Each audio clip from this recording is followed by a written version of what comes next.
Nathalie Sarraute, Marguerite Duras, Alain Robbe-Grillet, Catherine Robbe-Grillet, Claude Simon, Claude Mauriac, Jérôme Lindon, Claude Ollier, Michel Butor, Robert Pinger, tous écrivains, la bande des éditions de minuit, la bande du nouveau roman, ressuscité au théâtre par Christophe Honoré, écrivain, réalisateur, metteur en scène. Qu'est-ce qu'on brûle? Martin Dugard? Oui. Drieux-La Rochelle?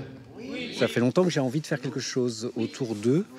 Et je me suis dit, plutôt que d'adapter ou de travailler, en fait, d'après un de leurs romans, c'est peut-être intéressant cette fois-ci de se poser la question de l'incarnation même des écrivains.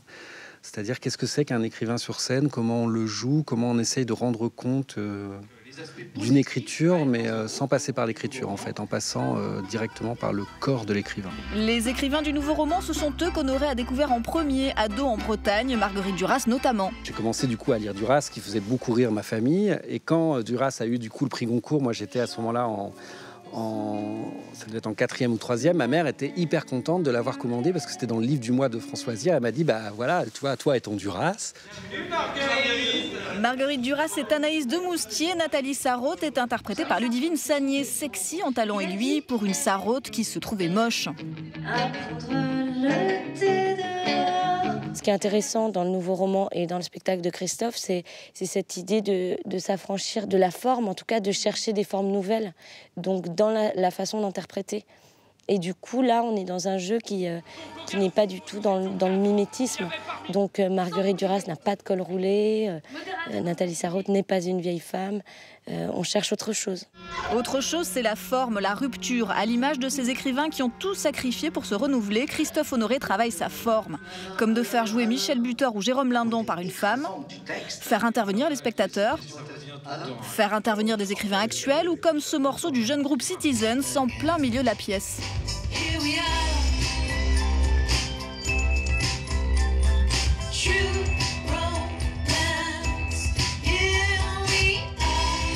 Cette idée non pas de séparer la forme et le fond, parce que ça c'est une espèce de bêtise en fait qui circule vite sur le nouveau roman, mais cette idée d'affirmer que le sens profond d'une œuvre en fait ne peut être établi que par le travail sur la forme. Et ça, c'est vrai que moi, notamment au cinéma, je suis un peu accablé de la valeur qu'on accorde à des films qui sont que des valeurs de sujet. En gros, si vous faites un film sur des sans-papiers, sur le racisme et tout ça, ce sera forcément toujours un beau film. Ce qu'on attend d'un artiste, c'est une œuvre qui impose une forme inédite. Qu'est-ce qu'elle fout là, François 50?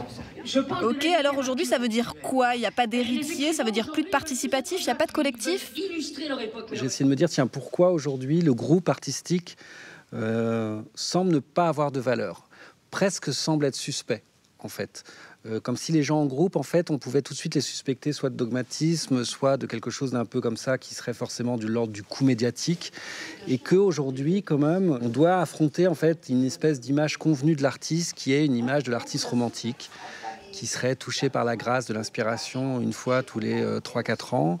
Je suis jamais touché par la grâce, je n'ai jamais rien à dire sur le monde, et en revanche je travaille, je regarde ce que les autres font, et l'affrontement entre les formes des autres et mes formes à moi en fait finissent par créer des films, des livres, et voilà. Je ne travaille